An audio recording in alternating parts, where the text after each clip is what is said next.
big list of players in terms of players absent, but to have all your three first choice back three out is probably the biggest blow of the lot.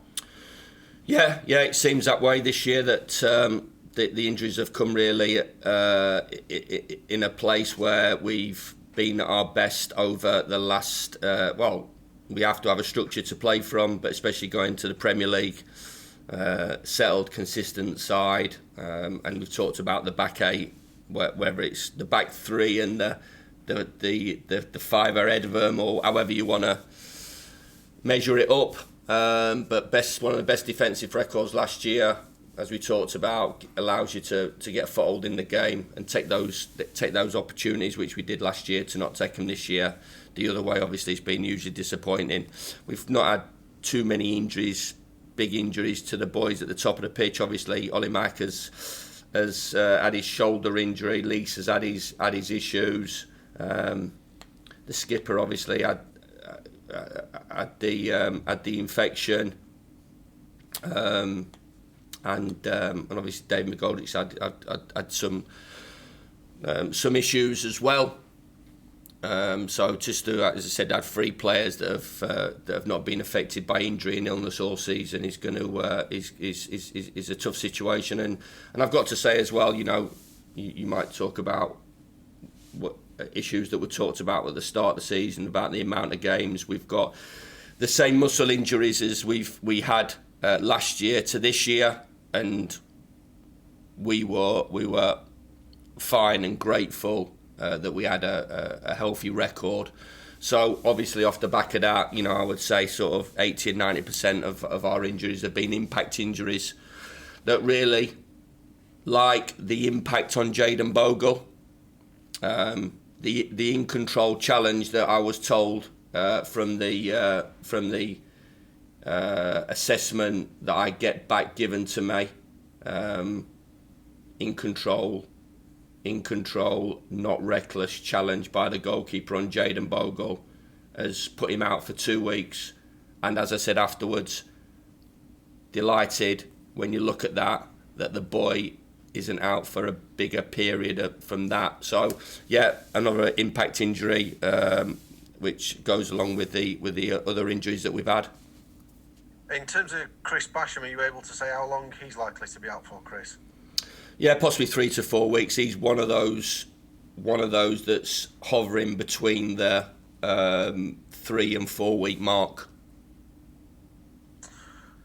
And in terms of the sequence you've got coming up now, 3 home games in a row, how vital a period is this if you're going to stand any chance of staying up? Yeah, it's been vital right the way through. So, we're not looking beyond Liverpool on Sunday night. That's been our focus in the last 2 or 3 days. Obviously, after the disappointment at the weekend.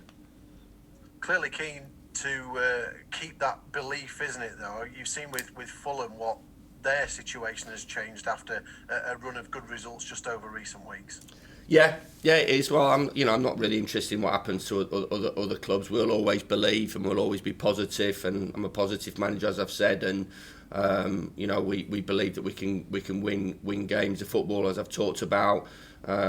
We believe that, as David McGoldrick has said, that we can win Sunday. Realistically, we've got to play extremely well and take those chances, as we've talked about, as we have done in our time in the Premier League, to get any sort of result, and we're going to have to do that regardless of what nonsense people will say about Liverpool or anything else. They've got an incredible, talented group of players that whoever they put out, they've got an incredibly talented academy, whoever they draft in, and they'll cope with injuries in the best way possible for themselves. What do you make of Liverpool's recent form? It's been quite remarkable, really, after the sequence of games that they had. I've got to say, that's not for me to comment on, really. I've got to just comment on what we can try and affect and do. As I've said, they've got an enormous amount of talent, some players that have been winners for a long period of time. World Championship champions, champions of Europe, Premier League title winners, comfortably. Even if there's a bigger word than comfortably, then that's the word. And an incredibly talented manager that's been hugely successful right away for his career. I mean, some of your best performances in the Premier League have been against big six clubs like Liverpool and the two Manchester clubs. Do you take some consolation from that, or does that make your current situation even more frustrating? No, they have to be to lay a glove on them, or try to lay a glove on them. They have to be really good performances, and we're going to have to produce another really good performance like the ones that we did at Old Trafford and the Etihad a couple of weeks ago. We're going to have to produce our best performances right the way through now to pick up any sort of results, and no change or difference at the weekend.